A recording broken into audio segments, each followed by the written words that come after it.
Okay, thank you. So I guess we can officially get underway. So consider us officially convened here. I love seeing the public and others who joined this meeting today. I want to add a warm welcome to all of you. I want to thank committee members for coming back to this conversation, one that we thought perhaps we had completed, and new information and developments in the last few weeks have made it necessary to come back and revisit some of this. So here we are today to do that. Welcome, Phil. I missed you earlier. I'm going to ask, and Gary, I don't know if you can do this. Can you put everyone on mute from the public?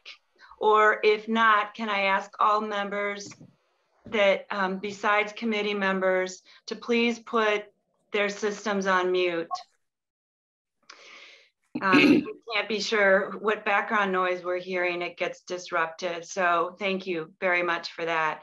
And what I thought we would do, just a process bit before we launch into passing our approval of the minutes from last time, was that we're going to go through material today and have discussion. I want the committee to be able to have their full review and comment and input on that. And then once we've done that, that will then invite any other comments from the public. So please bear with us. And Gary, if you would help me with keeping an eye on anybody who's got their hand raised in the room, and I would ask the public, please use that function on Zoom to raise your hand if you want to speak on that. But just know in the process, we're going to have some time. The committee's going to have some discussion,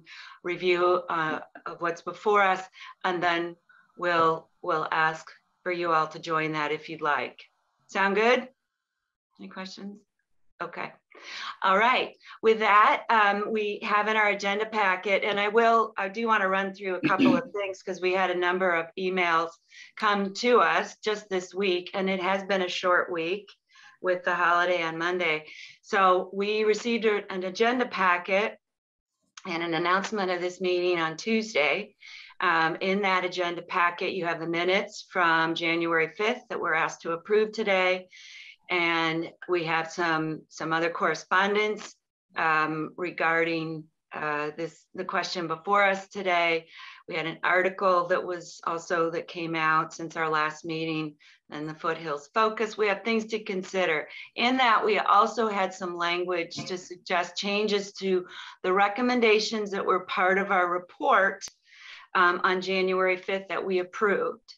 The change in language of those recommendations is the focus of our meeting today. So that came out on Tuesday. Since then, we also had, I believe it came out yesterday, Peter, your thoughts on some amendment to that. So you all received that recommendation section only with some of Peter's comments. And then we've had two letters of correspondence shared with us with some other attachments from a member of the public, Mr. John Mattis. So you have received all of that information, and I want to acknowledge we have received it. It is part of our conversation today. So that's been a lot of emails. Did anybody have any question about that or issue in the receipt of that? Was there an email received from John Trainer, citizen in Carefree, to all of the public service? To the advisory committee? John Trainer? Yes. Train? I have not seen it. No. Okay. Gary, I have not seen that. I have not seen that email either. Okay. As a disclosure, I will ask that be sent to you if it hasn't been, Gary. And as a full disclosure, John Trainer happens to be a friend of mine. we don't always see the same things eye to eye on what goes on in the town, around the town, and through the town. So I do want to make that clear, and I do want to. We have a couple of comments. I have a couple of comments on Mr. Mate's letter. Okay. But I don't know if that's appropriate now or when we get to it. Hold that thought. It will be, and I will invite that. Let's move down a few steps and get to that part. Okay, Jerry, and I would invite you, if you are in receipt of a communication from the public that you feel should be in front of us, feel free to share that. Okay, thank you.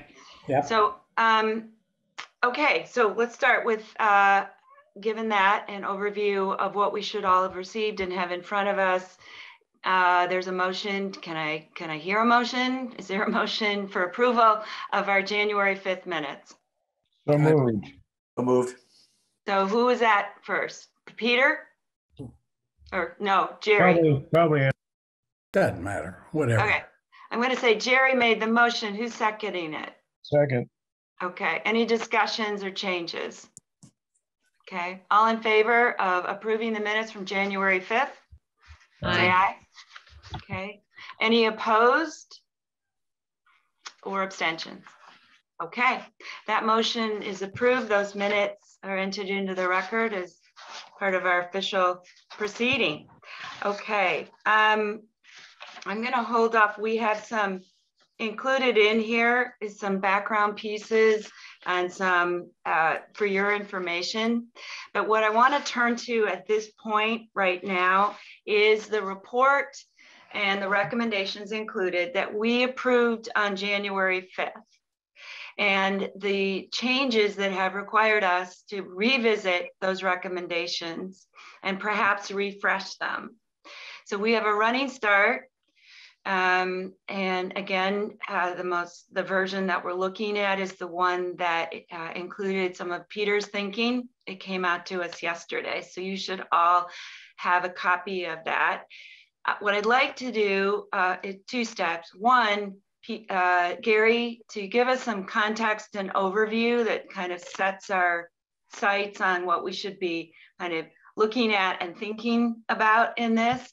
And then from Gary, from that overview, Peter, if you could walk us through some of your thinking specifically, some of the things you've added and your thoughts on that.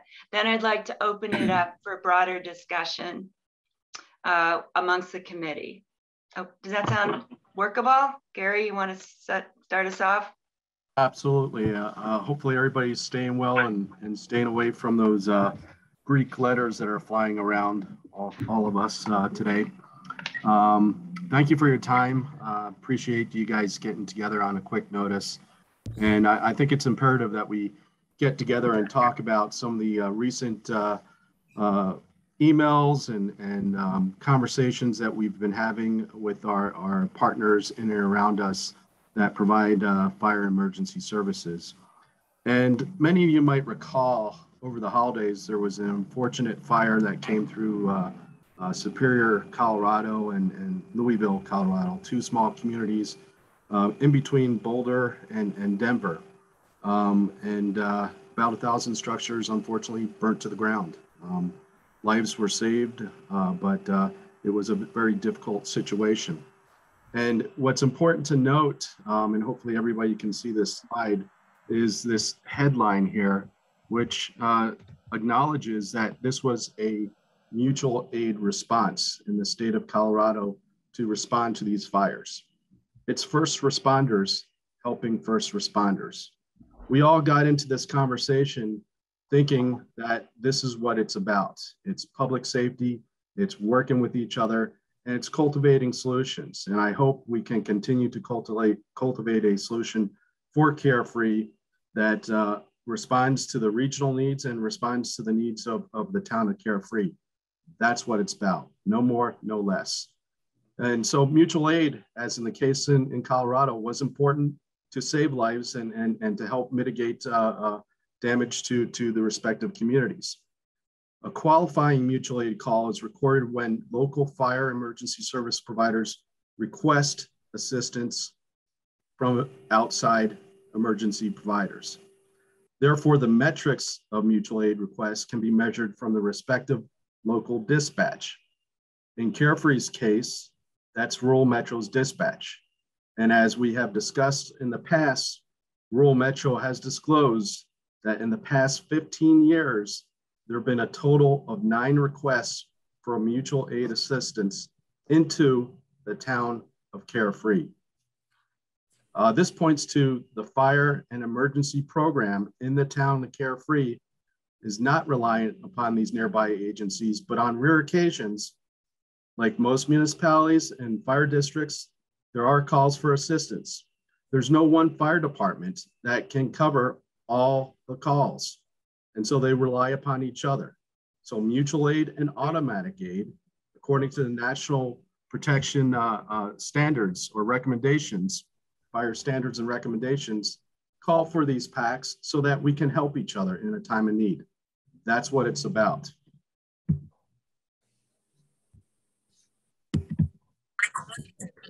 Hold on here, my slides are not forwarding. There we go.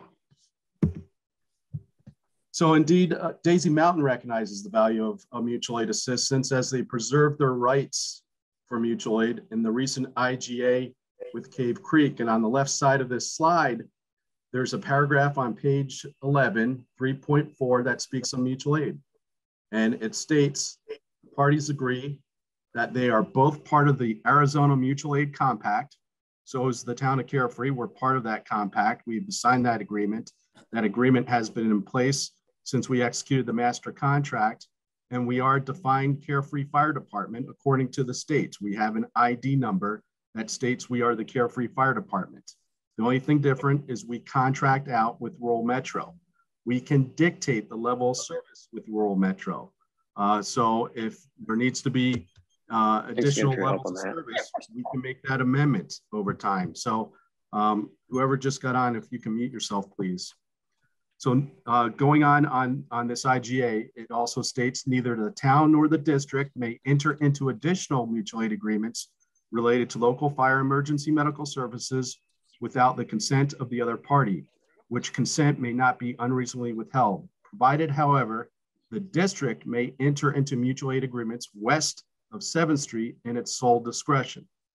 So they have mutual aid agreements. And in this case, it appears that mutual aid agreement is actually with Rural Metro for ambulance service. According to Daisy Mountain's online CAFR, they have a total of 3 ambulances covering 200 square miles.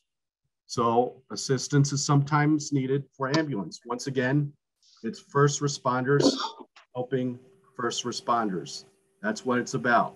We don't question it, it occurs, and it's just good, decent practice. It's helping our citizens in our collective communities.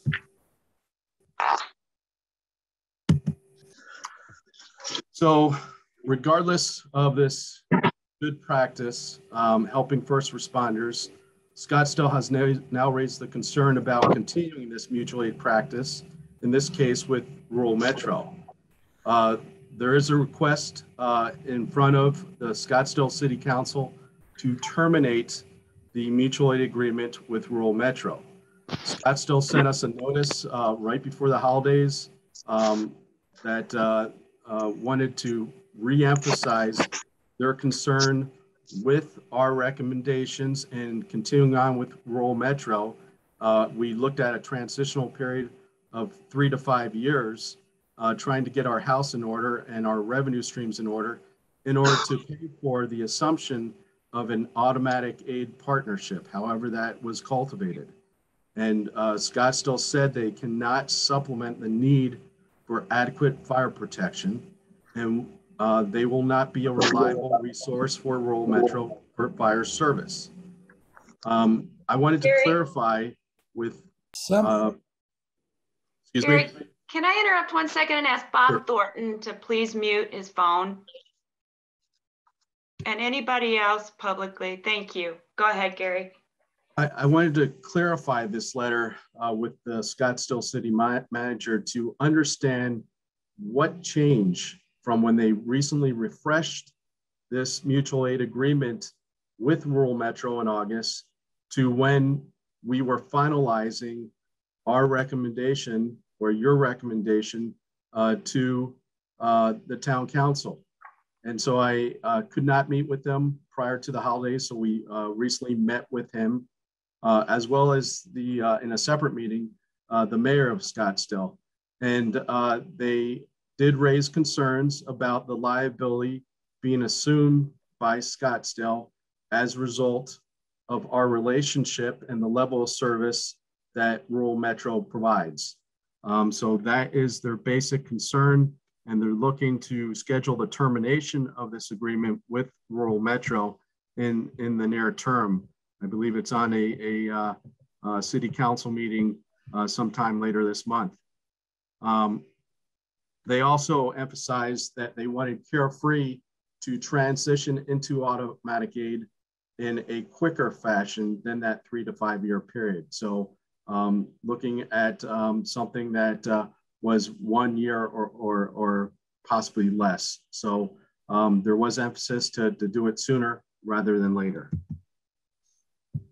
In addition, as alluded to earlier, there was a recent article in the Foothills Focus in which the head of the Life Safety Council, Scott Walker, who is the assistant fire chief in the city of Phoenix, he oversees the Life Safety Council and as part of the executive board.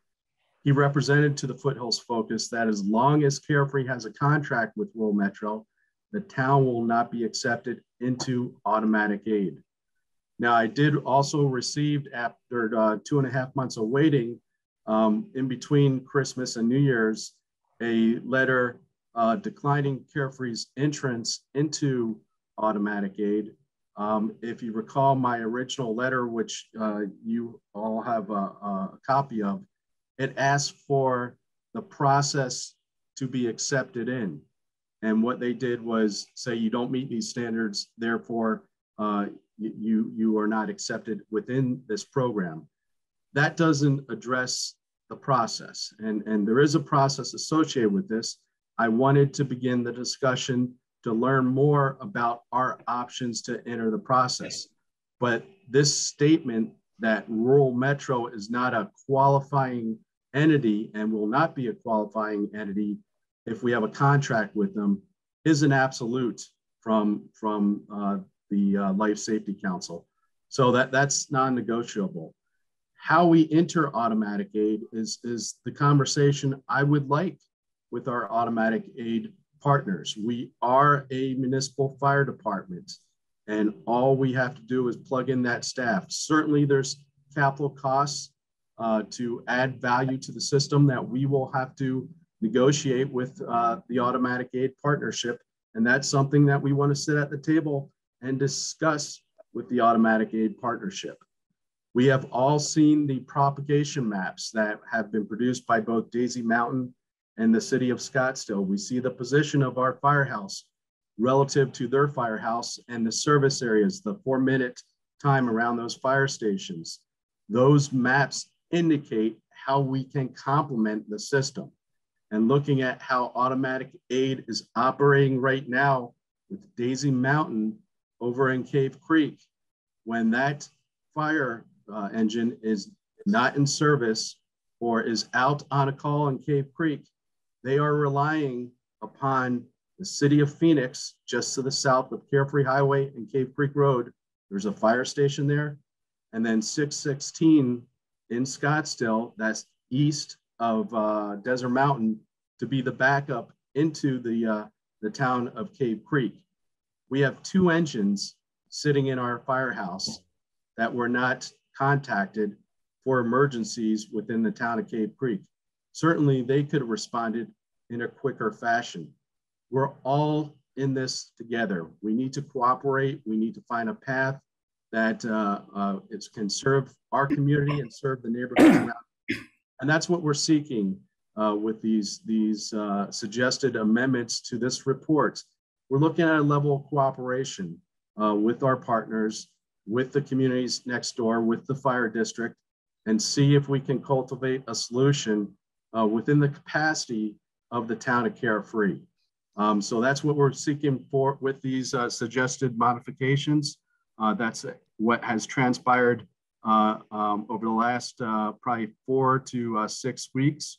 And it's come down to, regardless of what we do here, they will not allow us to continue our partnership with Rural Metro, and we have to go down a different path, and a path that is more consolidated than the path that we were on today or yesterday. So the modifications in front of you are what we're looking at doing. Once again, this is because of the external influences. They impact the recommendations that the committee previously made. We have to evaluate these refinements. We cannot ignore these external influences, and what they're recommending is a path for us. And I have to reinforce the next steps, because this is something I said all along, is this is an extensive public process. And the idea of this citizen committee, the Public Safety Committee, was a ground up approach, not a top down approach. You are citizens. You expressed interest after the council asked through a council meeting and a coins. If anybody is interested in serving on this committee to assist the town council and the community in designing solutions for public safety, please come to the table. 8 citizens came to the table. Each of you were appointed as a result. Each of you spent the last 10 months doing a deep dive into these issues and coming up with some recommendations for the council. The next step would be retention of consultants to flush out the committee's recommendations. Obviously, there's our hard assets over at the fire station that exist today and will exist tomorrow. We do have to upgrade some of those assets, but there's assets over there that will complement the automatic aid system. We don't want to purchase things that do not need to be purchased. So we need somebody familiar with those assets and speaks the language with these other automatic aid partners to ensure that our best interests are protected. In addition, the costs associated with automatic aid are significantly more than what we're paying right now. Having a financial analyst take a deeper dive, we looked at the 30,000 foot elevation with your recommendation. There is certainly a deeper dive to look at the viability of the town absorbing this and to see what it will have, the impact that will have on our financial capacity, as well as, what is the health of the partners that we're getting in bed with? Is there a potential liability to us in the future? And if there is, what is that? Because that will impact the inflator in the future of this contract. What will that escalator be? If you look at the IGA that Cave Creek and Daisy Mountain agreed to, there's no cap on any escalator. There's no indication. It speaks of this is the base value of the contract going in, and every year there will be a renegotiation of that number. But once you're in that contract, you're not getting out. This is a 25-year contract, and it's not something where you flip the switch and get out. So we should know essentially and project what those escalators could be, and then put a cap on that so that we have a rational basis to negotiate from and ensure that our best interests long-term for this contract are addressed in those contract negotiations. So that's important to get that financial analyst on board to do that assessment of both the town and whoever we partner with. The next part of that is taking that information to the public. Obviously, the committee has a wealth of information in that report. The consultants will have a wealth of information in the report. They will identify the hard costs. Remember, as we started this process, we were going to ask for requests for proposal. That would have outlined more definitive information about what the cost would be. We have a high elevation estimate from Daisy Mountain, as well as from the city of Scottsdale. But what we learned in the IGA is that there were additional capital costs requested from Cave Creek. And those capital costs, for example, were a brush truck and a tinder truck, significant resources that are invested. And nobody's arguing whether that should or should not have been done. The issue is there are additional costs. And so we have to know what those additional costs are. And then we have to look at how we fund those additional costs. That's all part of the public process and part of what we will take to open houses so the members of the public can understand the investment that the town would make going into automatic aid. And from there, that filters into future council decisions and then the implementation plan. So the bottom line here is this was an extensive process predicated on citizen involvement. This is the cornerstone in everything that we do, and it was part of this process all along. So we are continuing that course, and this is the first step in that overall process. And we will be getting those consultants on board in the near future once we have this joint session with the city council to discuss your recommendation and then adopt resolutions to move as quickly as possible to that path to automatic aid. So that being said, Madam Chairman, that concludes my remarks. If the committee has any questions, I'll be glad to address them. So why don't I call for clarifying questions on the part of the committee, and not a great deal of discussion at this point until Peter, you've had a chance to walk us through. And Peter, are you okay with doing this? Are you set up to walk us through your document? I have it on screen. I can share that screen so that we can also capture any input or change the committee feels is important. Okay, is this that's not my screen. No, that's my screen, yeah. Okay, so if you want to do that then, Gary, and track on this document in real time, any changes that come out of this next discussion. But again, are there any clarifying questions for Gary before? Yes. Okay, yeah. I have, is it okay for me? Yeah, go ahead, Okay. Jerry. What I wanted to clarify is, don't I understand that Scottsdale is not interested in giving any kind of contract to Carefree for fire service?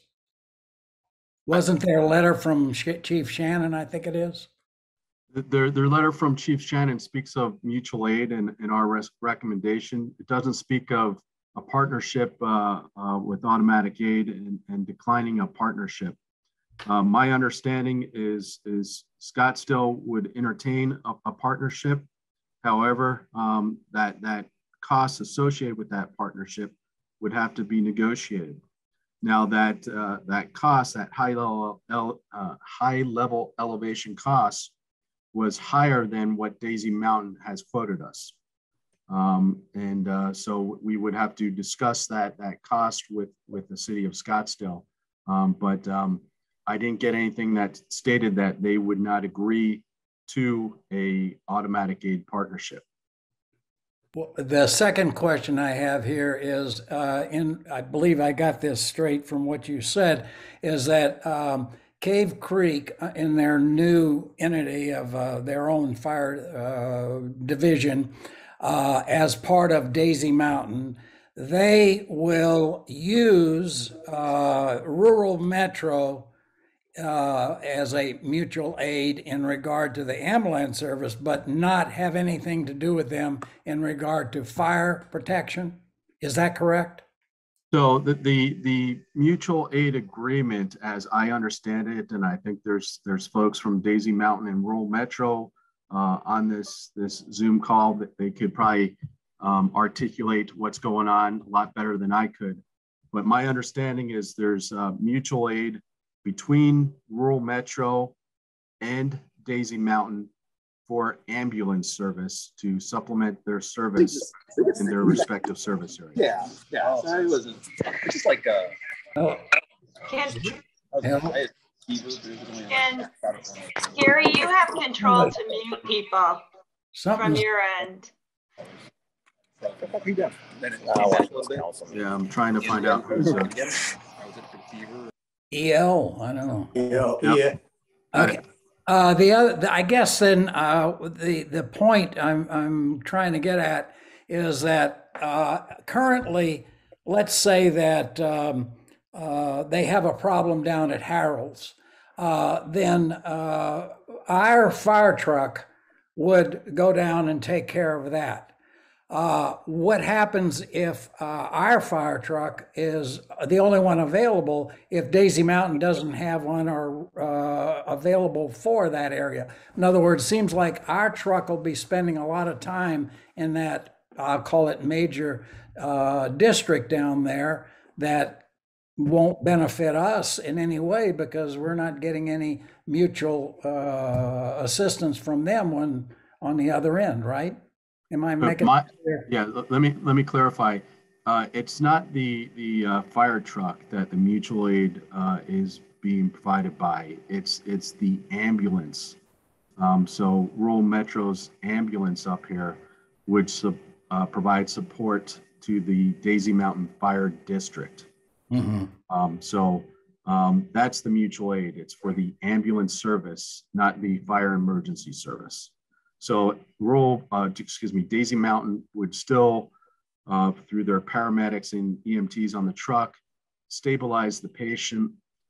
If they need assistance in transport, they could perhaps call for mutual aid assistance. Actually, last time I was over at the firehouse, there was a call from Daisy Mountain for mutual aid assistance from Rural Metro Ambulance.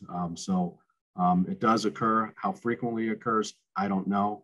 But once again, this is just first responders helping first responders, and it's just good practice. It's what should be done. We're all in this together, and we're here to help our citizens. So that's how I see it. I mean, it shouldn't be a draw on any community. It should be what we do collectively together.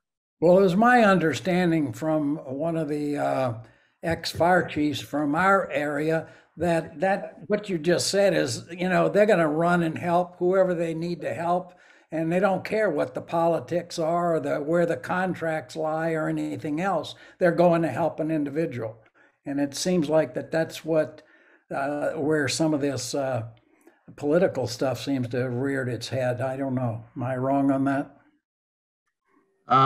Yeah, there's certainly politics behind it. But yeah, it's unfortunate that politics interferes with better judgment.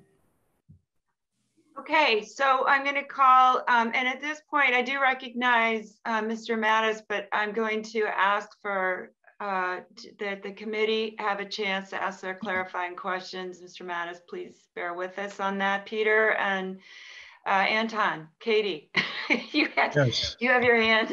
You have your hands up. Please feel free. Okay, my question is real simple. It's just clarify the new section 5 document that exists references the old the prior recommendations being in an appendix. So I'm assuming that the old section 5 in its entirety would just become an appendix. Is that correct? I believe so, but if you can hold that question, Anton, till we just finish with any questions about what Gary just presented so that we can then turn to Peter to walk us through. But yeah, I have the same question. We haven't gotten to what's on the screen just yet. Let me just wrap up. Any other clarifying questions for Gary? Peter, did you? Yeah, well, it's not necessarily for Gary. I think Jerry raised the question about is Scottsdale interested, and I saw that Chief Shannon's on the line, and a word of clarification, if Scottsdale is interested or isn't interested, would be helpful for our further deliberations. Maybe you could recognize Chief Shannon. And can I add an additional question I would have for Chief Shannon or Gary of his understanding with the meeting with the mayor and the city of Scottsdale as to the mutual aid agreement with Carefree? I'd like to know what specifically about their liability concerns changed between August of this past year and now, and then what about the liability changed from all the years that they've held a mutual aid agreement with Rural Metro? Okay, those questions are pertinent and relevant to the next section. So if Chief Shannon is able and willing to address those directly as questions of the committee. Good morning, good afternoon. I'm certainly willing to do that. Do you want me to wait until that section comes, or would you like me to do it now? I think they're relevant now because we will be considering the proposed changes to our recommendation, and what you have to say will bear on the next part of this. So. Sure, absolutely. Well, first of all, let me compliment the committee for their work, and I can appreciate a degree of frustration that you may have for having to come back after thinking that you had buttoned this all up. What is substantially changed based on the now apparently about to be amended recommendation is that the reliance upon neighboring communities that reflect a mutual aid relationship for daily, and I would contend that Mr. Neese's data that has been provided by Rural Metro is worthy of some further scrutiny in comparison to the CAD data, which is Freedom of Information Act requestable, that demonstrates that we have had substantially more calls into Rural Metro service areas, and they don't come in single unit response calls for mutual aid. They come in multiples, meaning several pieces of equipment come to assist rural when they have need. Mr. Neese is correct that we believe very much in helping our neighbors. There's no question about that. But what Scottsdale can't do, and what primarily has been my motivation to terminate the contract of Rural Metro, because they have not demonstrated their intent to maintain staffing that will satisfy any reasonable standard for response that the remaining neighbors that would support them must adhere to for modern fire service protection. This committee was not, frankly, provided full clarity as to what is required on the fire ground, particularly on fires, and then on complex emergency medical calls to ensure not only the best public service you can have, but also firefighter safety. Specific to the nice lady's request for information on what changed, I simply did a regression analysis of the amount of work-related injuries that we have had on Rural Metro calls for mutual aid in the last 3 years, and they amounted in over $1 million in workman comp liability. Now, automatic aid partners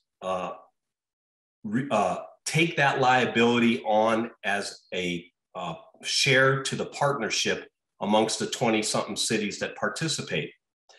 What we can't do, and I don't do it for Salt River, Maricopa, we will not supplant daily fire or EMS service delivery needs for our neighbors directly to the east of us.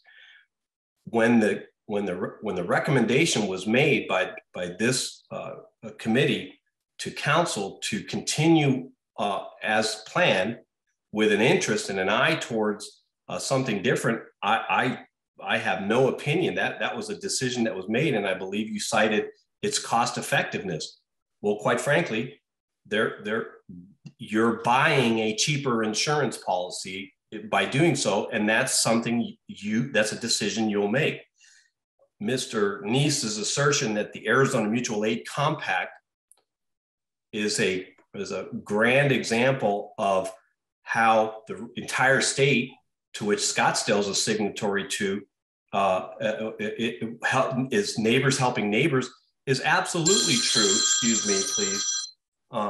is absolutely true, except that it's not to supplant daily fire service or EMS protection needs. It's for catastrophic incidents only.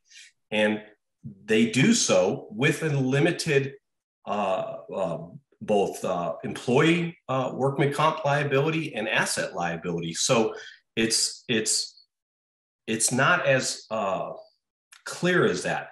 Scottsdale has no interest in, Scottsdale Fire Department has no interest in seeing any of our neighboring communities struggle with fire EMS protection. But what I can't do is bake into my service delivery model servicing Carefree at the expense of Desert Mountain or any other part of North Scottsdale. That is precisely why I made the recommendation and have full support, I believe, in both my city manager and council to terminate the existing agreement with Rural Metro.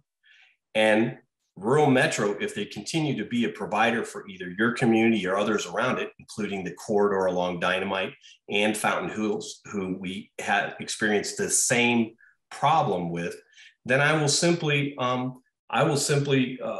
look for future opportunities to work with Chief Sewell or Chief Gilbert on that issue. But the current model as it exists does not work for Scottsdale.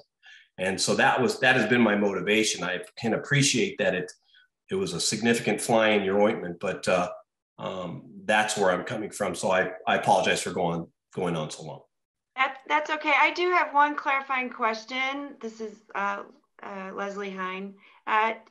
Chief, with the regression analysis or whatever it is you looked at in terms of your experience in supporting Rural Metro over a 3-year period of time, was that specific to Carefree, or was that data that you were using more generally? No, ma'am. And that's thank you for asking that question, because that was primarily in fires that were in the Cave Creek area. Okay. And those were precisely because of the limited staffing that exists for Rural Metro. And let me say this because it just popped in my head. Rural Metro firefighters are ferocious firefighters. We love to hire them because they have literally a higher level of work ethic and capacity than the average automatic employee is required to have. And what we know about those 3 injuries that I'm referring to is they came because of extended scene times and work cycle periods, where we had orthopedic injuries that were career enders, where we would have normally cycled them out of those calls much sooner. So the precise reason for me putting a pause on the mutual aid agreement was to relook at how our mutual aid partner, Rural Metro, staffs their equipment and cycles their personnel. And so if to answer the question precisely, what changed is my full awareness that nothing was going to change with Rural Metro's methodology, and our neighboring community, Carefree, was going to rely upon us as a contributor to your daily staffing needs. So I just want to clarify, and this is for public record, that the data that you accumulated, the analysis you did over the last 3 years, was based on your experience in Cave Creek, which is a community that prior to December of last year, had no fire service and was subscription. And so Carefree being very different in that we have a long history of having a fire service, and that the day-to-day reliance on mutual aid partners, that has not been an experience of Carefree. I just want to make sure that I'm understanding that clearly, that you're extrapolating from experience more broadly with other areas, not specific to Carefree. And I would agree with you, and my hat is also off to the service that Rural Metro has provided this community for over 50 years. And that my interest in this, as we find a way forward, as we all find a way forward, that we never stop honoring that service and that contribution, and have to deal with realities on the ground and political and otherwise that force us to come up with a different way forward. But I don't want to lose sight of that. So I think I heard you correctly, unless anything I've just said is incorrect. Just one qualifying comment is that the data that I referenced was provided. I'm not sure if the advisory committee saw the data I'm referring to, but the reality is that because our agreement is with Rural Metro, my position was I have to terminate that agreement in order to have some further conversation about balanced sharing of liability. And I think you can understand it. And if Carefree has a service delivery partner that is Rural Metro, then by consequence, you're impacted. And that's why I think we're here again today. Okay. All right. Moving along. Any other Madam committee? Chairman, Madam Chairman. Madam Chairman, please. Yes, Peter. Shannon, Chief Shannon, I greatly appreciate your remarks, but my question was, is Scottsdale Fire Department and the City of Scottsdale interested in partnering with Carefree? I think Mr. Neese reflected that pretty accurately. Certainly, I would encourage you, and I think I did in the earlier testimonies, that Daisy Mountain would be a smarter partner for both geographic reasons and continuity of services. But certainly, Scottsdale is a fantastic automatic aid partner to all of our neighboring communities. So sure, I would love to provide any kind of assistance we could, if directed by my council and my boss to do so, but it would have to be done within a context of common services. There can't be a outpost in Carefree that receives services that are different than the remaining part of Scottsdale. So continuity of services is important. That's why I recommended Daisy Mountain. Yeah, no, but I'm asking specifically if we have arguably there are two options for us, given everything that was discussed heretofore, if we want to be in automatic aid. And in the A position is Daisy Mountain, and in the B position is Scottsdale. But if Scottsdale is not interested in reaching an agreement with the town of Carefree to staff our fire department, that would be helpful to know now. Well, listen, I'm not going to say no. I would say that I think Mr. Neese has expressed concern about the cost associated with going with a partner like Scottsdale.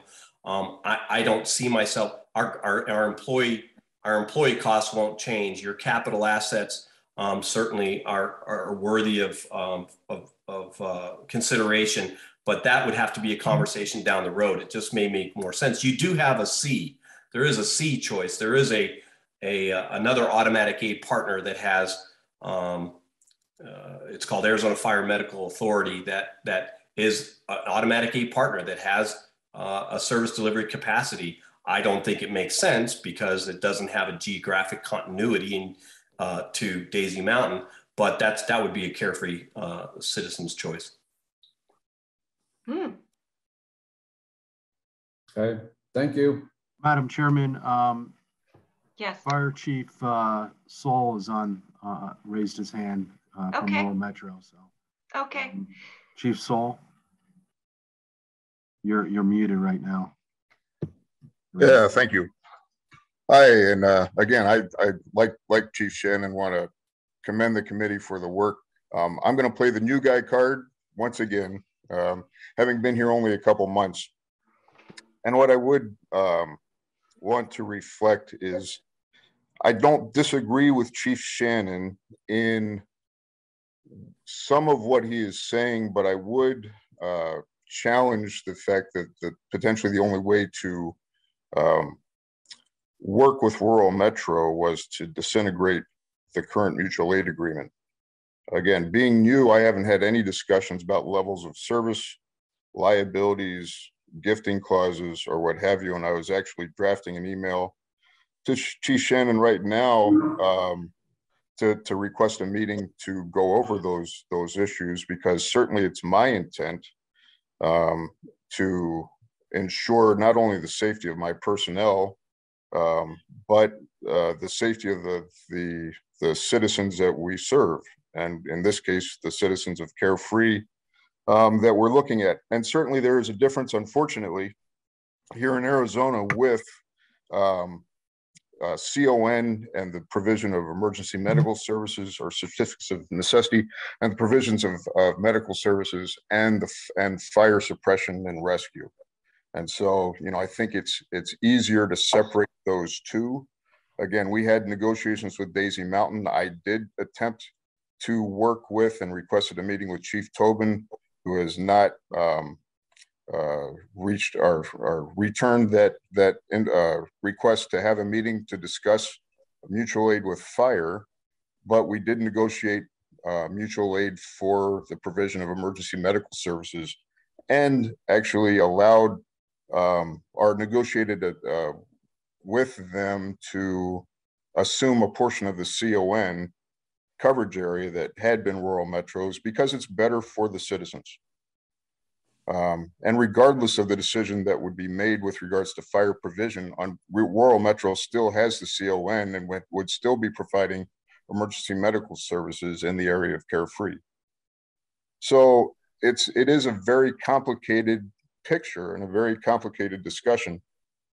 And I appreciate all of your diligence and depth into what you're going. I would also challenge, you know, so again, I wasn't a part of putting that data together. I know the data that was given to you was 9 calls over the past few years. If I read Mr. Mattis's report, he had 29 calls. Regardless of if they were requested or if those calls came in automatically, and the number of resources that were provided, 29 calls, even over that given period of time, is certainly not a daily provision of fire and rescue services to the town. What I would say, and I'll say it publicly for your public record, is that I am more than willing and encourage discussions that would allow us to address any concern about how we provide services or the staffing of those services. So if the issue is 4-person engines, we can certainly look and work towards putting 4 persons on a fire engine. And I believe that offer had already been made. I also believe that offer is a part of the contract and the cost out that goes with that. Unfortunately, Arizona is one of 3 states in the country that did not include fire suppression services as a part of this charter and make that an essential form of government. One of the things that I'm going to try to do in my tenure here is to look at finding a permanent solution to folks outside of incorporated areas for fire suppression. Unfortunately, we don't have the benefit of having 100% population funding support to provide services. And so when we are able, you know, so we have to obviously provide the services that are allowed for with the funding mechanism and the price that's given. And so as we find better solutions to some of these problems, we'll be able to do more and meet those expectations of our municipal partners. Like I said, I was a municipal firefighter and fire chief for 28 years. I'm very familiar with what Chief Shannon is sharing. But I would say I would hope to have conversations prior to some of these large decisions rather than after the fact, because on public record, I'll commit to making sure that we are able to do whatever is needed according to Chief Shannon and the automatic aid system in order to meet those requirements. Thank you very much, Chief Zoll. Appreciate those comments. And Chief Shannon, yours as well. They were very helpful.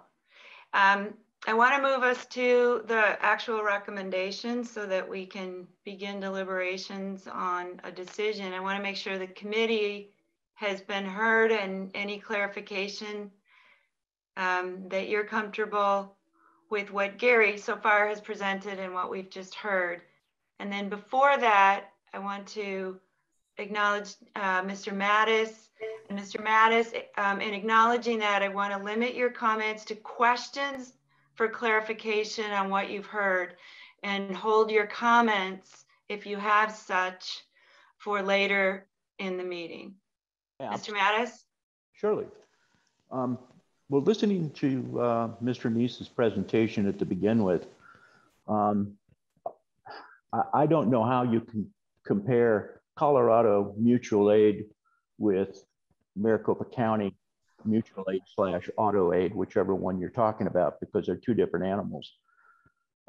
Mutual aid from state to state change. They could have an agreement with everybody, who knows? And obviously on a disastrous fire, I'm sure Chief Shannon, please chime in if you will, if I'm incorrect, but if there's a major issue going on like happened in Cave Creek in May, I'm sure Scottsdale would, because they'd be silly not to respond, because it could be threatening their area also.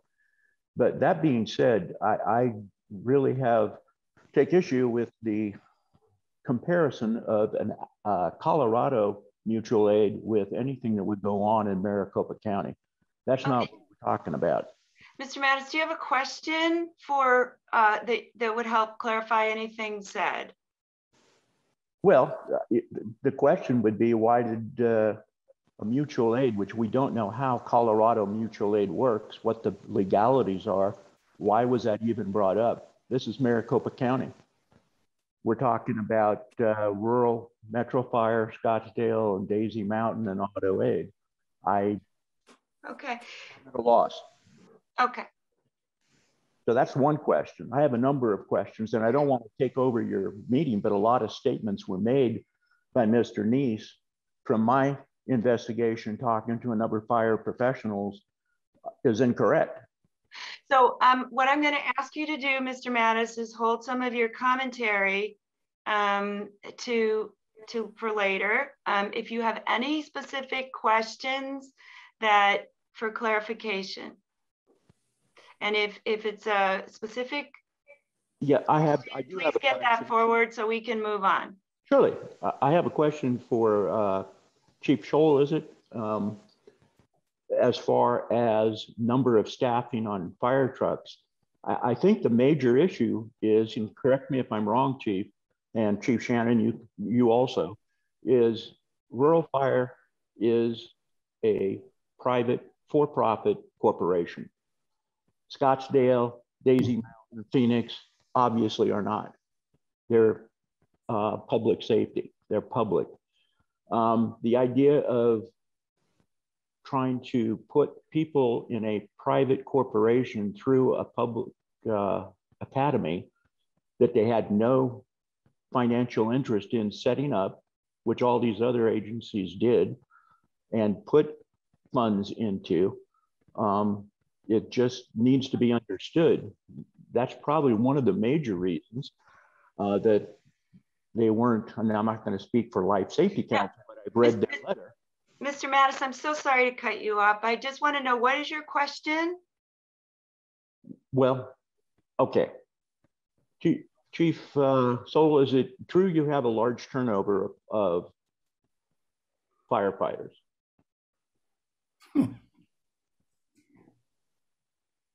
I don't know if the chief is still on or can answer that call. And meanwhile, Mr. Mattis, can I ask that you mute your? Of course. Thanks. Chief Scholl, can you address that question from the public? We do have turnover. I don't know what the definition of large would be. And again, I've been here for a couple months. I do know that we do lose firefighters, as Chief Shannon mentioned, going to Scottsdale and other municipal departments. Some of that, yeah. So, I mean, but again, they also lose firefighters as well going to other departments. So I'm not sure how that comparison would look. I do want to say, in relation to his other comment, that all of our firefighters meet exactly the same NFPA requirements as every municipal firefighter in the state and the country.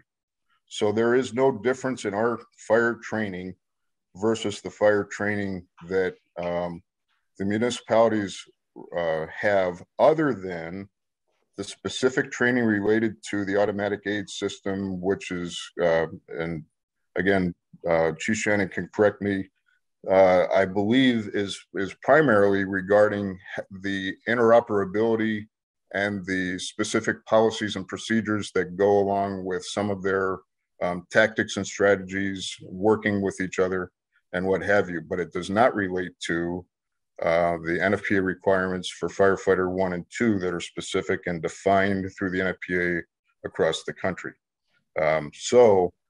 And we have, if my understanding is correct, we have made offers to go and become a part of the training grounds and the training academies that are being offered through the automatic aid system, and we would contribute financially in order to do so just as much as they are. The last thing I would challenge is Rural Metro is a public safety organization. We are here to serve the public and protect the citizens in the areas that we serve in the unincorporated areas of Arizona, because the state of Arizona chose not to make that a mandatory form or an essential government service. If we were not here, there would be a whole lot of folks who would not have any service whatsoever.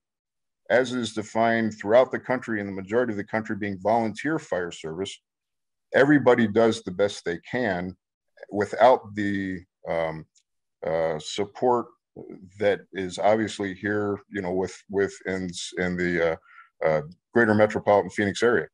You know, there's a tremendous amount of resources. That's not the case in the majority of the country.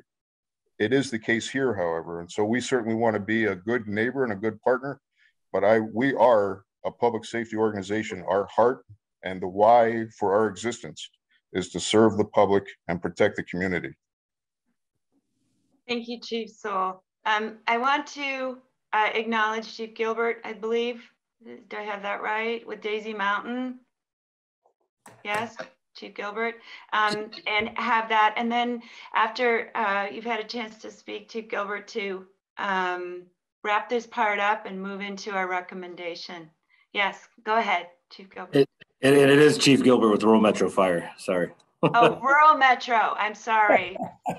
You know, so I definitely don't want to take you guys down a rabbit hole. Chief Soul couldn't have said it better.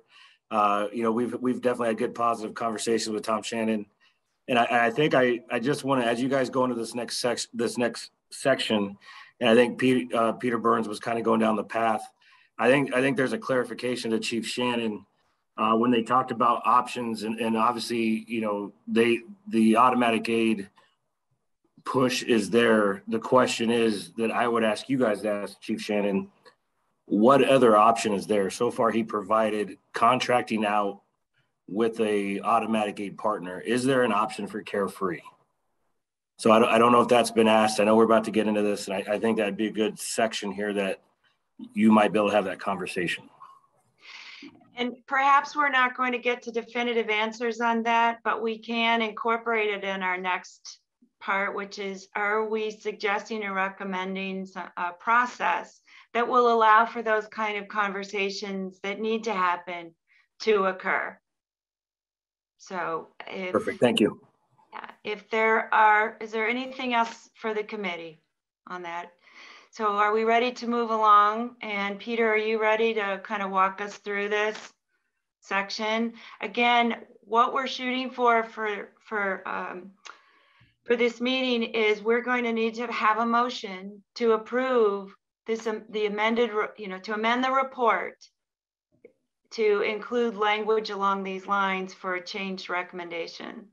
So as we go through this, I'd like us to drive to a conclusion that is an official motion to approve an amended report, primarily the amended section on recommendation.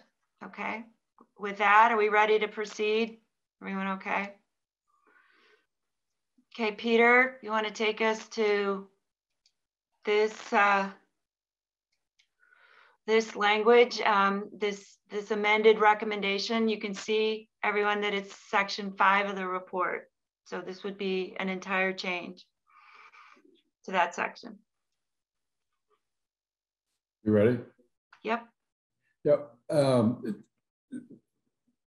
just a little recap. Our existing recommendations were, I thought, pretty straightforward, that it was desire of the committee to move Carefree to join automatic aid, but that we had some doubts about what the all-in initial costs were, what the annual contract cost would be, and what specific services would be covered by that. As you know, Rural Metro provides some ancillary services like fire marshal, plans review, et cetera, and it was unclear how those are going to be handled.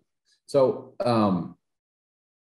the other question was, what, besides what is the all-in cost, what is this town's financial capacity to deal with that? And if there is a lack of capacity, we would we'd recommend a tax increase, and we considered both the sales tax and the property tax. And I think that the leaning of the committee was more towards a property tax than a sales tax. But at the same time, we recognized that we didn't have all of that information. As a result, what we recommended was a 3 to 5 year extension of the Rural Metro contract so that we could do a certain amount of due diligence in order to get that done. Then a draft was presented to us, which is basically this draft without the track changes in it, that cited recent developments, one being the move to Scottsdale to terminate the mutual aid agreement between Scottsdale and Rural Metro. And as the committee will recall, in our first recommendation, we conditioned the recommendation of the 3 to 5 year extension with Rural Metro with Rural Metro having in place mutual aid agreements. And at that time, I think that we were thinking of both with Daisy Mountain and with the city of Scottsdale. The actions by city of Scottsdale basically violate that condition that we put in, which would necessitate in any event a reconsideration. The second thing that caused this change was while the Life and Safety Council responded to Gary's letter, I saw nothing in there that we could not overcome. There was a communications issue, which has come up when we've discussed with Scottsdale and with Daisy Mountain. It's a certain amount of money that we have to equip the vehicles to deal with. That could be handled in the short term. It was putting a staffing, which would be 4 firefighters on the truck. Our report recognizes that would take Rural Metro's offer up by $250,000 a year. And then there was the training, and we've seen that in the integration of Daisy Mountain into Cave Creek, that's possible. So I think those 3 conditions were all overcomable in the short term. And then, Chief Walker's statement to the Foothills Focus says it straight out that automatic aid is not going to let Rural Metro in, period. End of discussion. That's the way I read it, which also then causes any kind of pursuit that we might have held to join automatic aid with our existing provider. And then finally, Scottsdale, Chief Shannon, and evidently the mayor and the city manager have expressed their liability concerns. Well, all of those things, I think, caused some thought, especially the mutual aid, caused some thought of reconsidering what our recommendation was in terms of going forward in a time period of 3 to 5 years. So the amendment without the track changes was proposed. I read through those, looked at them, and then I suggest the track changes. And one of those, the first one in there where it reads the committee adopted 4 recommendations, I think that we should keep the 4 recommendations that we adopted. I think that they're still valid, and they show that we were going through this process with a certain amount of due diligence, or we thought that the town ought to entertain a certain amount of due diligence before it moves into it. The termination of the mutual aid agreement with Scottsdale fairly dramatically changes the equation here. I don't know what truth is. I don't know that Scottsdale will or will not actually respond to a structure fire that's real close to their border. I have no idea, but officially they're pursuing, the termination of that agreement. Life and Safety Council saying rural metro isn't in there. If the committee still wants to go forward with automatic aid, which is a very noble creation, it's going to have to recognize that it ain't going to happen with rural metro, period. When I looked at the Cave Creek intergovernmental agreement with Daisy Mountain, not only are they buying a fire engine, they're also buying a brush truck, and they're eventually going to buy a water tanker. And I see, when I looked at the certain data on Daisy Mountain's website, that appears to be their standard configuration for one of their stations. Now, we had talked about a lot of costs, but we had never talked about having to acquire a brush truck with a crew of 2 or a tanker truck with a crew of 2. So that raises, if we're talking about Daisy Mountain, that raises the buy-in cost and changes a lot of what we are considering. I think that's important to recognize. And then there's the liability question with the city of Scottsdale, and I'm not entirely sure what the difference of liability exposure is between responding to a fire under mutual aid versus responding to a fire under automatic aid. In any event, I think that because of that, the committee should be accelerating its timeline. We were talking 3 to 5 years. I think that really what we have to be talking about now is within 1 year. I think that getting a handle on what the needs are for Carefree moving into automatic aid have to be addressed. Are we going to need to buy a water tanker? Are we going to need to buy a brush truck? I understand that Daisy Mountain's existing territory is somewhat different than, it's similar, but also different on any number of levels from the Carefree territory and fire risk assessment. I think that it would be fair to say that Carefree probably has more fire hydrants than the majority of Daisy Mountain's service territory. In any event, we have to take a look at that. One of my concerns with Daisy Mountain is that they're largely a single revenue source and is under some sort of fiscal stress. The legislature has capped the property tax, which is the primary revenue source for Daisy Mountain, to either 325 or 425, I can't remember.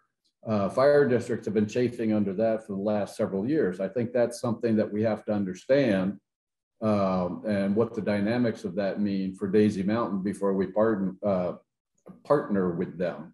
So the 2 recommendations that were in there, one, to contract with a fire specialist, and 2, to do a deeper dive into the financial aspects of this, not only what's our all-in costs, what are our operating costs, what are the kind of inflation factors. All of those things on a financial side are important, but also on the other side, we now have a contract that says that response times within Carefree are going to be 95% in 6 minutes or less. I looked at the Cave Creek. Not only did I not see any kind of contract inflation even addressing that, other than to say whatever Daisy Mountain submits, Cave Creek is going to have to consider. I saw no response times within the IGA over there. And I think that Carefree needs to do a certain amount of due diligence. That's not going to happen overnight. And so I just trying to beef this up to understand what the situation is. I think that we ought to shorten our timeline to a year or so. And that I hope that our neighbors that are in automatic aid understand that we just have to do some due diligence before we buy into this. And I would hope that they would have some forbearance and some understanding of that process. And with that, Madam Chairman, I turn it back to you and be happy to answer any questions. What I'd like to do, just so we hear from everyone, is just take kind of a spin around the horn and ask each committee member to respond or ask questions, any additions or considerations you would have. Jerry, can I start with you? Okay. Well, first of all, Peter did a good job of explaining to me this thing that we got as a surprise. And I think that my feeling is still the same. I look at what we have, our history of what we've needed and what we got and who did it. And it seems like that our relationship with Rural Metro is fine. And we should continue on that way as long as we can, whether it's a year, 18 months, or whatever, in order to give us a chance to go back into some of the things that are the potential, the additional equipment or whatever is necessary for automatic aid. So at this point, I would say I would like to go along with what we have already done. Continue to move forward with the probability to the automatic aid, because it sounds like to me that Rural Metro has a chance of working with these other people in order to get it accomplished. But nobody will know until they sit down at the table and find out. That's my feeling at the present. And also, it's been brought up that Rural Metro is a for-profit organization. I don't think that's so bad. I believe that that's part of what the American way is. So as long as they do their job and perform according to the standards and contract obligations, I think that that's fine that they be a for-profit organization. Okay. Anton, how about you? Reflections? Yeah, I'm pretty much fully in line with Peter's revised section 5. I've had conversations with, one-on-one conversations with several people about it. I understand the motivation for it. I understand what it's recommending. The only real comment I have is that if we're going to adopt that new section 5, that's fine. I would not be able to vote for a revised complete document until I knew what was going to happen to the old section 5. It's going to be some part of it's going to be in the appendix, but which part and where it will be located, I need to know that before I voted to approve the final document. But substantively, I have no issues. I'm in line with what's been proposed.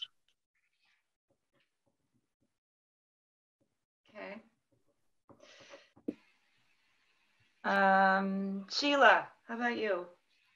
Thank you. I have no objections to what Peter said. I think he did an excellent job, and this is pretty self-explanatory. I just would like to make a note from a budget perspective.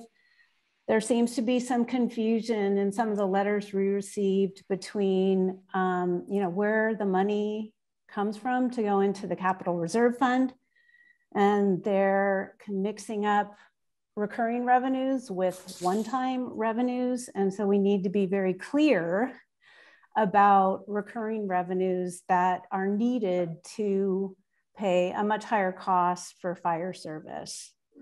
So that's why I think Peter's discussion about having somebody, a professional, come in and do an analysis of what our town's capacity is from a recurring revenue perspective. And like the Cave Creek consultant who went through a scenario where it's inevitable that we will have a recession again at some point. And so you need to take that into consideration as well.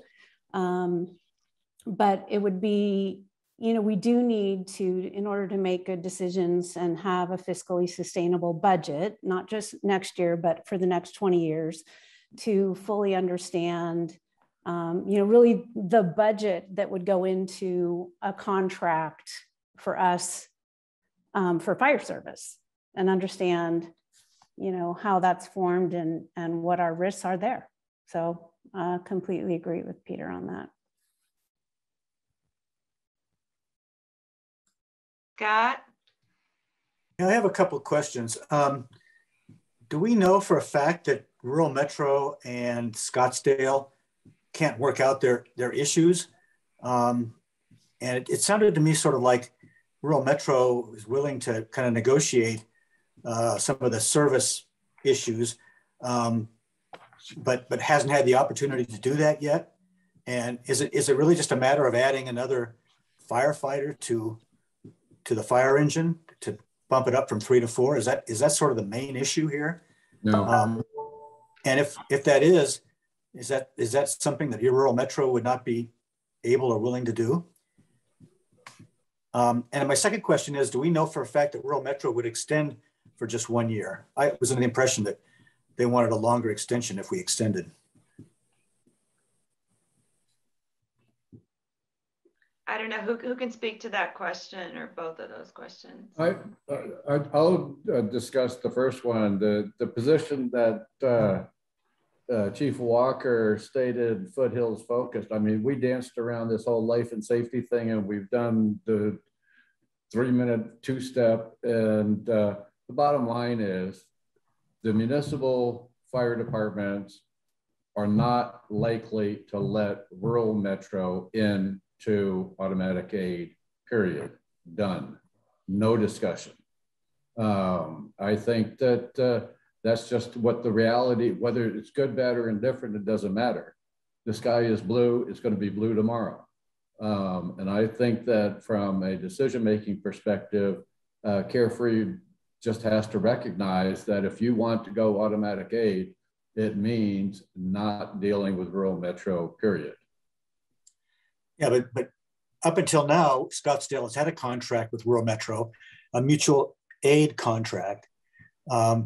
Is it really absolutely necessary that Rural Metro join automatic aid for that mutual aid contract to be renewed or continue? Rural Metro cannot, will, in my view, okay, just reading the tea leaves here, the Life Safety Council is not interested in letting a private firefighter into the consortium, period.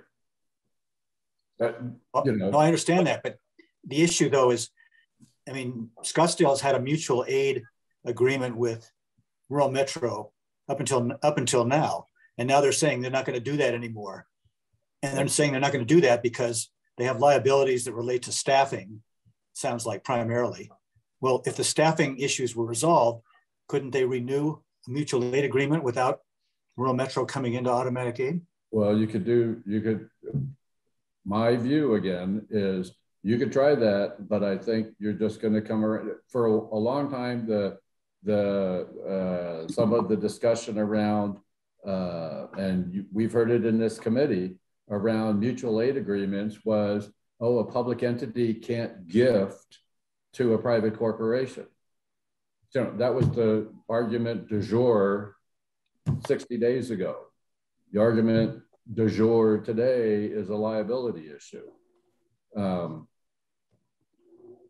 It just is what it is. It's probably, in my view. So maybe the question is, these are outstanding questions and very legitimate ones, Scott, that you're posing, that have we created in these recommendations a timeline and a way for these questions to receive ongoing attention and work? So does our recommendation as it's amended here and being suggested, does it give parties a chance, and does it provide the resources that can further these conversations and perhaps get to answers to the questions you're posing, Scott. Yeah. Maybe possibly. that's the best we can get to at this point in this kind of forum. Yeah. Yeah. Possibly. Yeah. Okay. Anything else on that then, Scott? You wanna? Well, my other question was, will Rural Metro accept a 1-year extension, which is what we're recommending here, right? Right. Madam Chair, members of the committee, I have had discussions with Chief Gilbert, and although not desirable, Rural Metro's position is we are in a difficult position, and as always, they're here to work with a community, and so they are flexible. It's not their desired path, but certainly they'll work with us. And Chief Gilbert, if I mischaracterize that, please correct me. No, you're correct, sir. Okay. Kim, how about you? Yes, so Peter, I certainly appreciate all these changes and a little bit of corrections. It helps clarify everything. I am in definite agreement that what the committee had decided previously should not go away by any means. It should sit in an appendix or sit somewhere in the report. I'm maybe not as generous as the rest of you, but I sort of feel like we haven't probably been privy to a lot of politics going on behind the scenes. And I feel a little bit like this committee and perhaps the town of Carefree has been strong-armed by the auto aid providers. And because of that, it's also not very positive to consider them as partners either, but it's a reality, as Peter has said, and it's a reality that's coming to play. So that's, I don't like it, but it might be just simply the reality. I appreciate your sentiment and your straight talk, Kim. Thank you. Madam Chair, this is Chief Shannon. Can I just offer one comment? Sure, go ahead, Chief Shannon. Just as a matter of anecdotal sharing. In 2010, kind of post downturn in the economy, the city of Scottsdale, who was a only newly endorsed member since 2005 to the automatic gate system, had taken the steps to downstaff due to budget cuts. And we were informed by then Chief Khan, then City Manager Zapatos from the City of Phoenix, that if we didn't adhere to the tenets of the automatic agreement, that we would be on our own. Then again in 2013, as a result of some internal politics, we had not achieved full staffing north of the 101. We had 5 stations that were still staffing inadequately. And why that is important is because it really is germane to the previous gentleman's observation that if we just staff according to the automatic gate agreement, that everything should be fine. Every asset in your community must be staffed the same and adhere to the same asset provision. So if you have 15 stations as we do and 19 pieces of equipment, they must all adhere to that. You can't segregate out pieces of your community to be in the system and out of the system. While this has no bearing on Carefree, because you understandably would have a single source, the provider must adhere to the tenets in the entire jurisdiction, which is from the Harquahala Valley to Superstitions, north to Sunset Point, and south to almost Casa Grande. So I can appreciate your frustration and, ma'am, your perception that you're being strong-armed. I can only tell you from the city of Scottsdale's perspective is if you're happy with Rural Metro, stay with Rural Metro. But the provision for shared liability has to be equitable. Mutual aid must be mutual. Scottsdale was bearing the burden of liability in far greater excess than our mutual aid partner, and that's why we're here. Thank you, and then I'll shush. Thank you, Chief Shannon. Okay, okay, Phil. How about you, Philip? Yeah, I have to agree with most of the other members. I think the biggest thing for us is really how we can get the funds to become part of the automatic aid system. I think we were all in agreement that part of the reason we wanted to stay with rural metro was to possibly raise money with property taxes, which we knew would take some time to do. And obviously have to come up with more of a clear game plan to present that to the community. But yeah, I think all the work that Peter has done and really kind of sourcing out this new information and new news, I'm all behind. So I think for us, it's part of coming up with a new solution. I think obviously it's going to again be around on how we're going to fund this. Okay, thank you. Thank you, Phil. Okay. I'm going to take a moment and share a couple of bits and reflections from my perspective and just a few suggested edits. I have a key concern about these changed recommendations, and Gary, I guess I would ask you perhaps, but is there anything to your knowledge or for any of you in what's being suggested here that we're going to vote on today? Does it change anything that we've covered in our report and our analysis? Do you think? Is there anything in the body of the report that either contradicts these recommendations or where these recommendations lack sufficient support previously? So that would be one concern. Have we done the review necessary to ensure that going forward with a new set of recommendations doesn't tip the apple cart of the rest of the report? So I don't know if any of you have any thoughts on that or noticed that.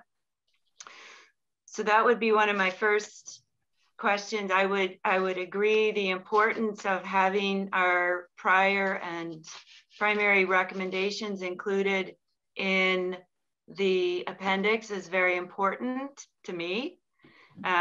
I think all else being equal, that's where we landed. That's where we'd like to see going forward. We are reconsidering those recommendations in light of new information, and we want to appear relevant as we go forward to the town council and demonstrate that we have done a thorough and due diligent process here. So I think that addresses that question, answers in the affirmative. Small change, we need a citation on that quote from the Foothills. It was January 6th that article came out. It just needs after the quote, it needs a citation, source, and date. And what's important to me about that date is it was the day after we approved our report. So it demonstrates that was a follow-on added piece of information that we didn't possess prior to that. I think a couple of times we refer to town as a capital town, but I think for the reader's sake, we need to make sure it's the town of Carefree, because we interchange with the cities and towns, and I just want to make sure that the references are clear who we're talking about, that it's the town of Carefree. In terms of the actual recommendations, my reflection, I agree. I think the engagement of experts on 2 levels would be helpful as a follow-on.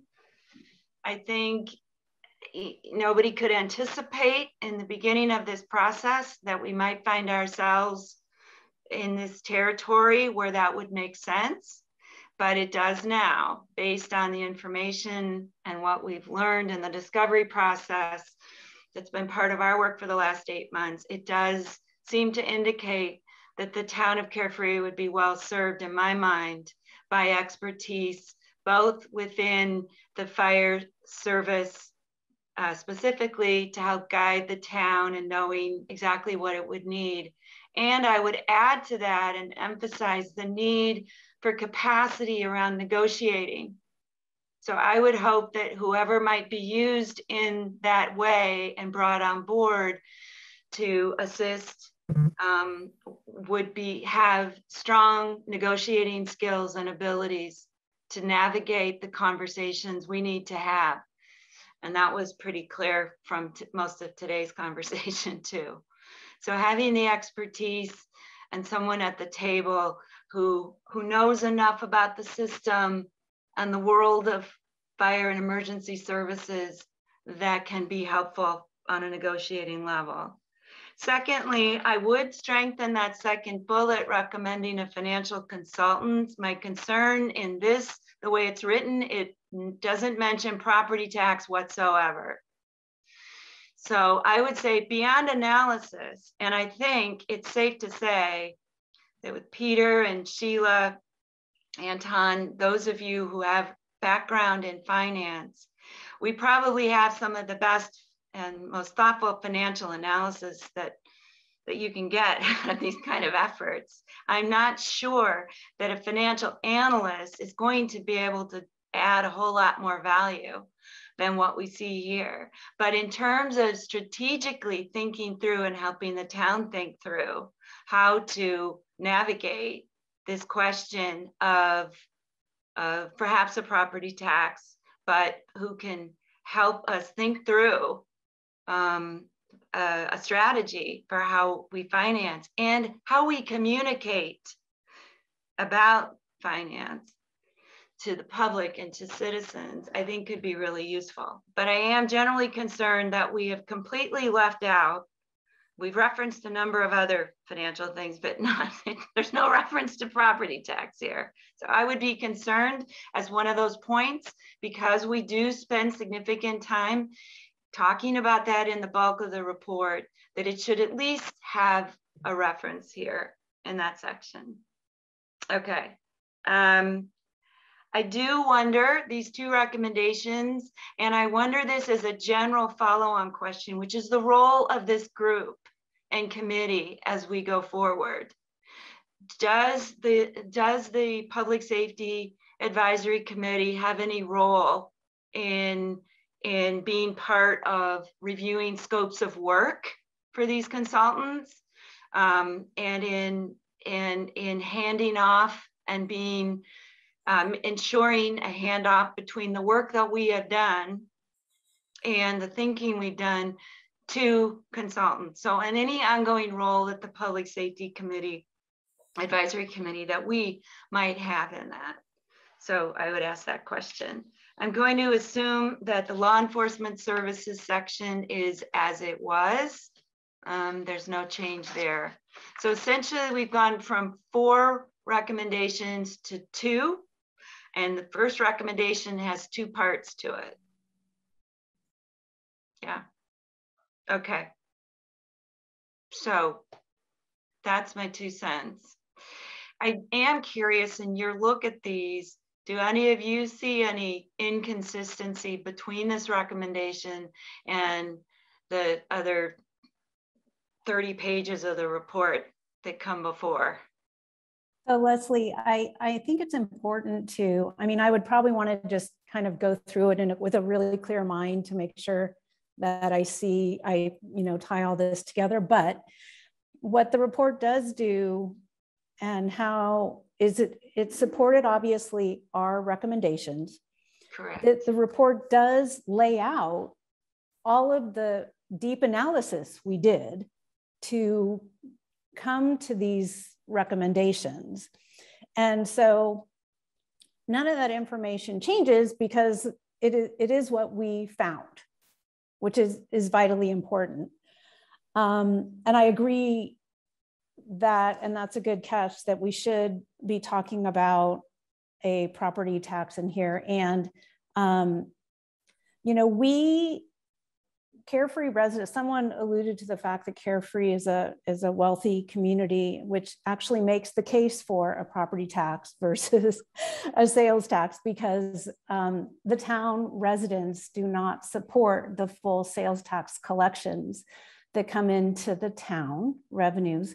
And we rely on other people coming outside of our town, coming here to shop, and high tourism. So we, you know, as I mentioned before, a property tax should be thought really more of as a fee for service.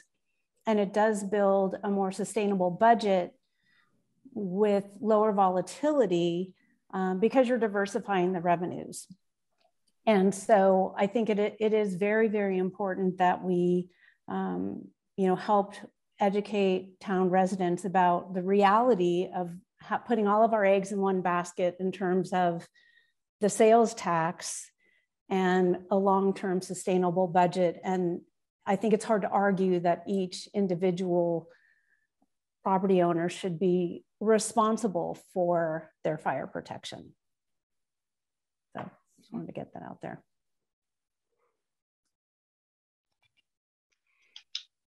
Any other thoughts? A couple other considerations. It strengthens perhaps some kind of handoff that's more formalized between our work and conversations and any consultants that might follow on with that.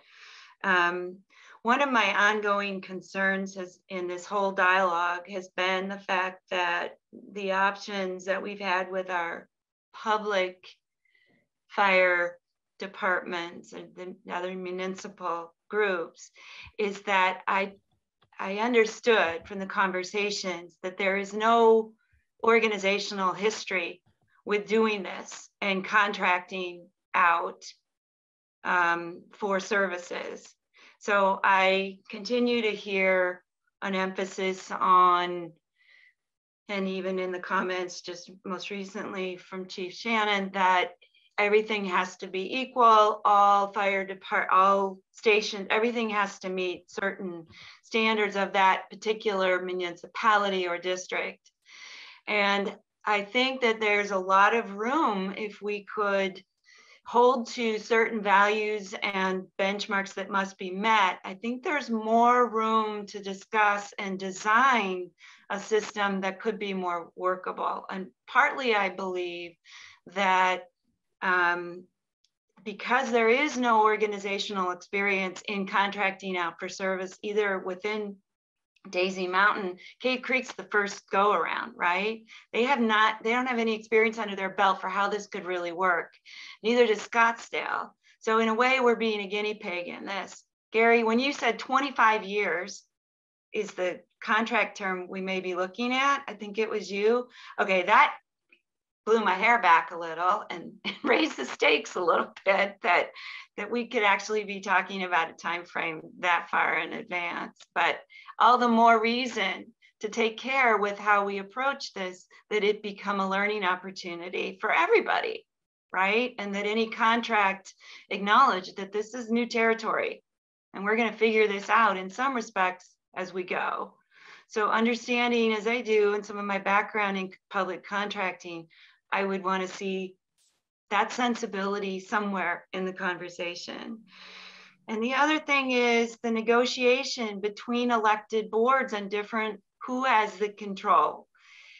We've got several different elected councils and boards. So how do we navigate who has that control and how contractually does that control be protected? And finally, an exit plan. Do we think about in any contract sense what our exit plan might be? If it doesn't work, we move out. In fact, we roll out, we engage in services with either Daisy Mountain or Scottsdale or the third entity, which was a new one I hadn't heard before today, that Chief Shannon mentioned. Any entity that we would do, if that doesn't work, if that contract is terminated or canceled, then what? What comes up behind that?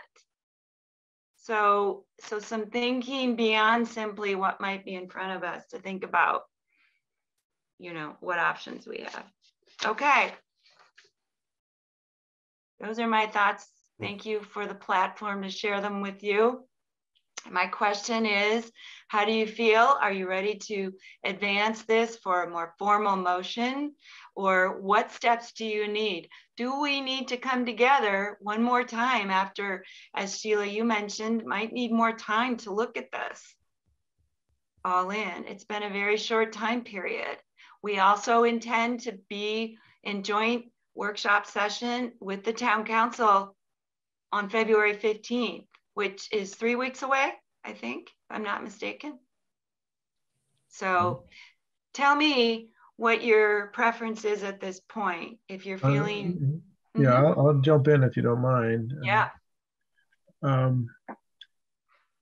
guess you, Leslie, you've mentioned several things that you'd like to see considered in, basically in the new section 5, you'd like to have worked in. I think somebody agreed with you on a couple of them, and I didn't have any objection either. I wouldn't have any problem. And then I have the issue about what does the new appendix look like. I wouldn't have any trouble voting to pursue this, to follow this direction we've laid out, but I don't think we're ready to approve a document today.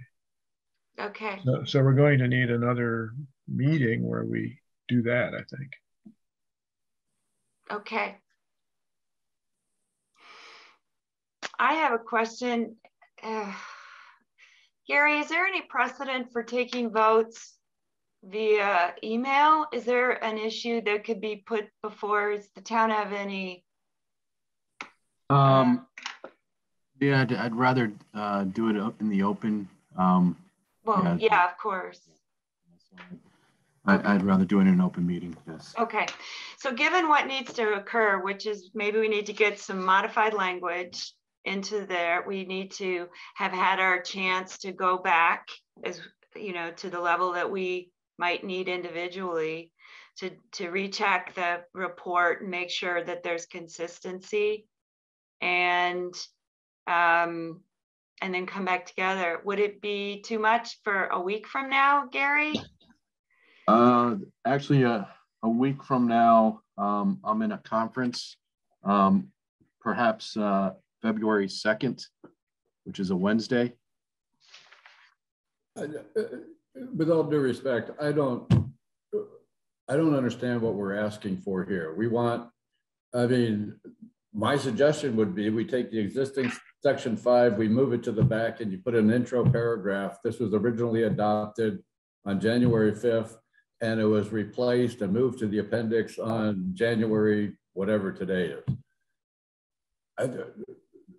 Where do you want to stick the word property tax? You know, let's make it a motion and do it right now. It ain't going to get any better. Mm-hmm. I don't think. No, I don't. I'm with Peter. Peter on that. I think we've kicked this around about as much as we can do it. We're faced with a decision. Let's just, pardon the expression, get off the pot and make the decision, and add the couple of things that needed to be added, and then go with the flow and see, hopefully, that we can work something out between rural metro and what we have to do, because I think we all agree that I don't know that we can ever really be able to afford this automatic aid thing on the long term. I mean, look what's happening with, pardon the expression, inflation. I mean, we're faced with a whole lot of different stuff here that we have no idea what 2 years from now is going to be, much less 20 years from now. So that's my 2 cents. Okay. Sheila, you raised the possibility of taking a little more time with this. How do you feel? Yeah, I mean, I'm happy to just go through and you know, like I said initially, what this encapsulates is all the work that we did, and none of that changes. Right.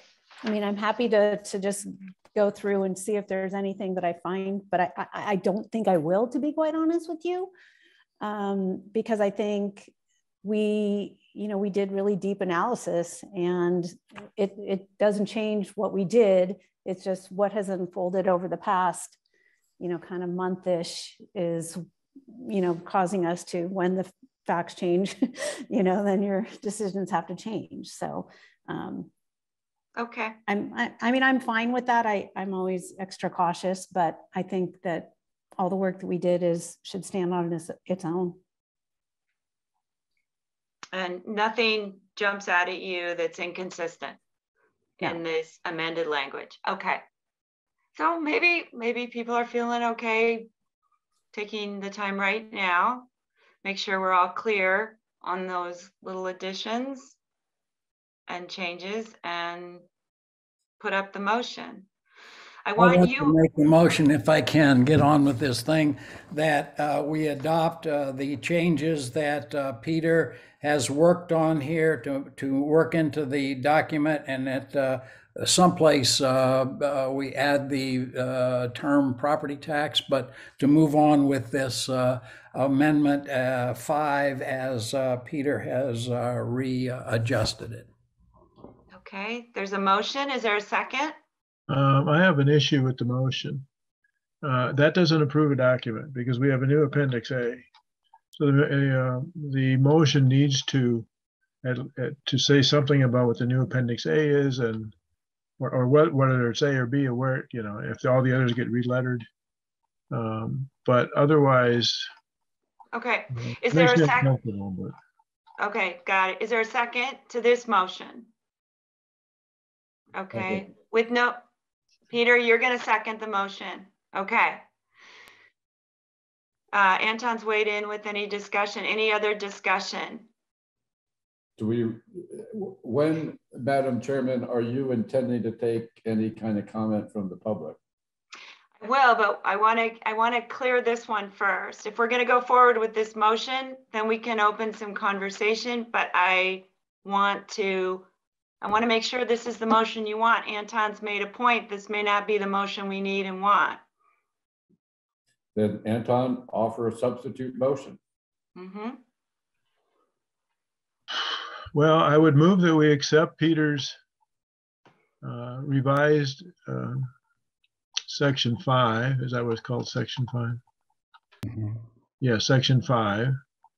I'm a little uncomfortable about what we do with property tax. I'd like to know where it goes before the motion's in, but and that the old Section 5 be the new Appendix A with a changed first paragraph where the description of what's in Section 5 is now, to explain that it was the old recommendation path, and it's now been superseded by the new one, and it represents the work in the document. Is that an acceptable friendly amendment? Yeah. Whoever made the motion has to say whether it's friendly. I think it is. Yeah, I think that's friendly. Gary, are you okay with that expanded? Yeah, I'm ready. Okay. Okay, the one final thing then would be to confirm where that reference to property tax fits in the amended recommendation. Well, couldn't you just stick it in the second bullet point when it says, evaluate the use of the town's capital reserve fund and design options, including a potential property tax to cover costs for providing fire and emergency services? Yep. I mean, yeah, that's a good point. Yeah, that works. Okay. All right, I amend my motion to include that placement of property tax at that point. Okay. So it sounds like the motion as it's read is to approve the amended recommendation that we've reviewed today that was put forward, to include the reference to property tax in the second bullet of the first recommendation, and to accept the amended fully, the report as amended, including this recommendation and including the original recommendations in the appendix with a note indicating these were original, but it changed. Is that what I'm hearing? That's what I tried to say, yes. Okay, so everyone's understanding on that? Okay, so that's the motion in play. Any discussion on that? Okay, so the question is raised about whether we have public comment at this point. Gary, I'm going to need a question about whether that's commonly accepted practice in the middle of a motion. Yeah, we certainly can have public comment in this respective time. Okay, okay. All right, so I see John Mattis and Daniel. Mr. Mattis, do you want to make a comment? And just if you could limit your comments to the motion that is on the table. Well, the motion on the table, I'm in agreement with the updated section 5. If we're talking a property tax, that would mean, at least I would hope that besides a financial analysis as far as what auto aid would cost, what equipment would cost, I'd like to see a deep dive into the town's finances. What exactly do we have?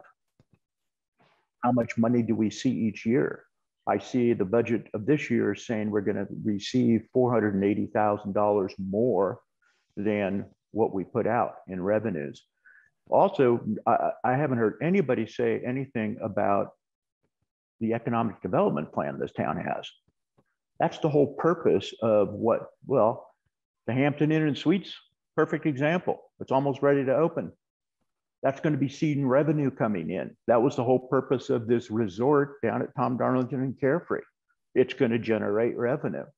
And the Carefree, and granted, that's going to be in time, but I believe we have reserves that would handle that, which obviously it has to be analyzed, and a financial analyst needs to look at it. My background is in finances, it's law enforcement. So I can speak to mutual aid agreements from where I came from, which are totally different than Arizona. That's why I made the comment on Colorado. Colorado mutual aid, I'm sure, is totally different than Arizona. But I agree with the amended section 5, but I just think that the whole thing, knowing historically, this town has not passed a property tax. In fact, be 65% of the people didn't want a property tax, although they want term limits. So, Thank you, Mr. Mattis. And what I appreciate is I think you're affirming we're on the right track to continuing those conversations as a community together. And so, thank you. Community, yes, absolutely. Open comments. The idea of neighborhood meetings was absolutely fantastic. That's exactly what Cave Creek did. And they found out, guess what? They didn't need a property tax. Well, that's not, John, that is not necessarily true. They're starting without a property tax, but you cannot predict down the road. And I don't know if you watched when their financial consultant talked about the future, but they're starting without a property tax, and we don't know if they will need one down the road. So your area of expertise is in public safety. My area of expertise is in budgeting and finance. I spent over 30 years with Franklin Templeton Investments in managing municipal bond assets. So my job was analyzing state and local government debt and policy decisions and their impact on the fiscal position of state and local governments. So my hot button is putting items on the expense side of the ledger without knowing exactly how we are going to pay for them. Now, no one can see around corners, so there is some uncertainty here, but we do not, I have seen it time and time and time again over my over 30-year career of state and local governments putting budget items into their expense items into their budgets without having a way to pay for them, and then getting themselves into trouble and running deficits and deficits because they didn't do the right thing at the very beginning. So yes, a property tax may be unpopular. I think we need to do a really good educational job about the future of Carefree in terms of our budget sustainability, because if we do have a budget crisis in the next recession, we have a community crisis. We cannot not pay our fire contract because our money is down substantially. Yes, we can go through reserves, but you can't just use reserves and then leave yourself in a position of weakness.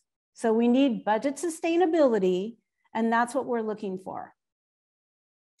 Pretty much, you said it better than I did. I started off with that we need a complete financial analysis, not just of equipment. Well, we have a lot of really good information. If you've looked at the historical budgets for the town, it's been managed very conservatively. If you understand where the capital reserve funds come from on recurring revenues versus one-time, those are important things. Yes, we do have some capital development coming down the road. The hotel is a much close to completion, but any other development is not. So this is where a financial consultant can come in and do some independent analysis, not just taking it from the citizen committee, that can help us. Absolutely, but also take into effect that if there is a major incident in Carefree and seen currently by January 31st, we're not going to have a mutual aid agreement with Scottsdale. We have a 1 mile outside of jurisdiction. Yeah, I'm sure. Yeah, we're aware of that, John, but that's not what we're talking about right this minute. You're talking about finances. Where are you going to get the money to pay the agency that responds and gives you a bill for a major fire like Cave Creek had? That needs to be looked at. That needs to be financially analyzed. We did take that into consideration, John. I mean, you were listening to all of our calls. I mean, you had plenty of opportunity to speak up if you were on all of our calls where we had many of these same discussions. But anyway, we're getting off topic. What I want to do, because we have a couple other folks that want to weigh in, I want to remind you we're in the middle of a motion. We're seeking any comment directed at that. Mr. Mattis, I really want to thank you for your input and all your thought and the way you've weighed in. And I hope that you have felt, as all of us, we are co-residents here. We are community members, all of us. So thank you for those comments. For everything that they've done. It's a lot of time. It's a lot of effort. I'm not trying to minimize anything anybody has done. So please, if anyone does think that, that's not the case. No. The communication that this actual committee even existed originally was nil. I didn't find out about it for months after you were already appointed. So communication, you were right, nail on the head, Leslie. Communication needs to really ramp up. I've been saying that for 1.5 years to a number of council people, water people, and town people. Thank you. You're very welcome. Thank you. Leslie, don't I recall that we did have quite a bit of public information going around in regard to our committee and before our committee and stuff like that? I thought it was out there pretty fair quite a while ago. That's my feeling. Mm-hmm. Okay, let's. Daniel has had his hand up. I wanted to. This is Daniel Casper. My only question regarding what you're recommending right now is how confident are you about the 1 year time frame? The to-do seems very big for the time frame that you're setting up. It sounds very overly optimistic. Mm-hmm. Indeed, Daniel, there's challenges with that time frame. That's why originally the committee was looking at a transition period of 3 to 5 years, and also to yield some of the successes in economic development that the council is trying to cultivate. That's something that doesn't happen over time. So the committee was looking towards that to offset the need for a property tax with this push that's being put on by the external influences. Obviously, that has moved up that to a more aggressive time period. Now, if we look at Cave Creek, they were able to do this within about a 1.5 years. The difference between Carefree and Cave Creek is we own our fire station. We own a lot of the equipment there. So we have already made a large investment, capital investment into the fire program. And what we're looking to do is essentially change who we contract out with. So that's going to help us expedite the timeline. So, but it is an aggressive timeline. I'll give you that. Yeah, thank you for the question, Daniel. Okay, thank you. Any other comments? Are we ready to bring this to a close? And I'm wondering if Samantha, who is our faithful recorder, does such a wonderful job, is clear on the motion and is able to record that adequately. The motion, again, to remind you ahead before us, is the approval of the amended recommendations, the approval of the full amended report with the addition of the prior recommendations in the appendix, notated to include why it exists there and what the history was there. Is that the gist of it?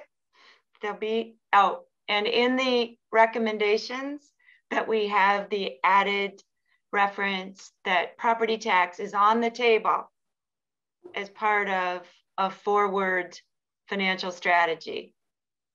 Does anything have to be said about the consultants, the fire consultant or the financial consultant?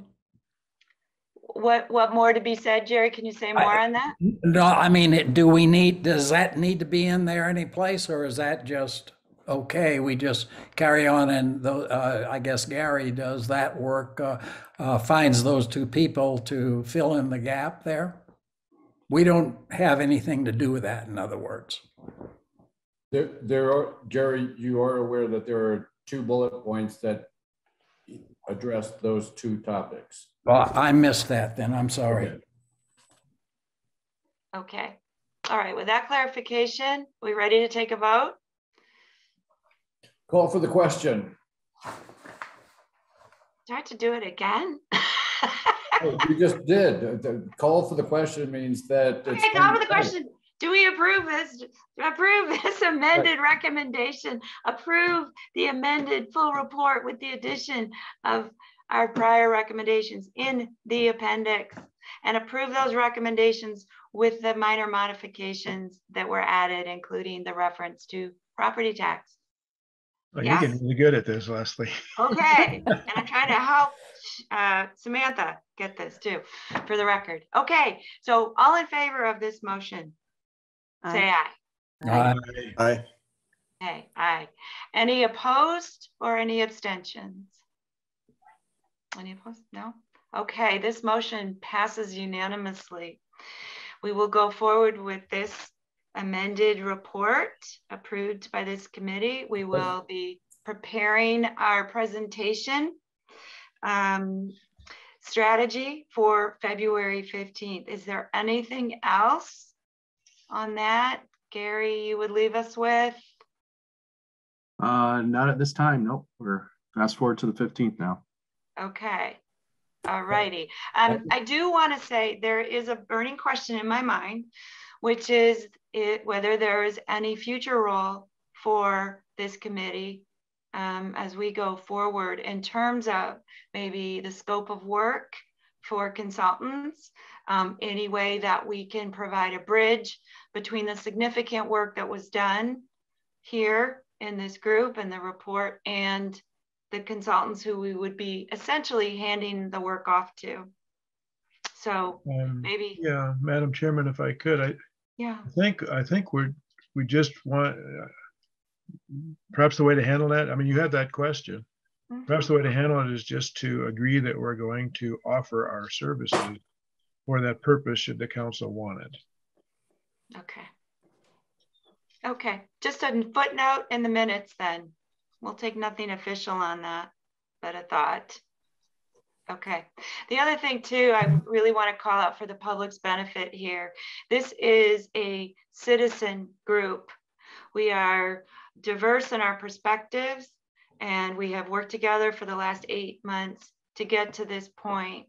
Again, as I've done in closing most of our time together, I want to say thank you to each of you on this committee for your time, for your good faith, for your thoughtfulness in this process. So thank you. And I want to reassure those that have been listening in, we are your neighbors.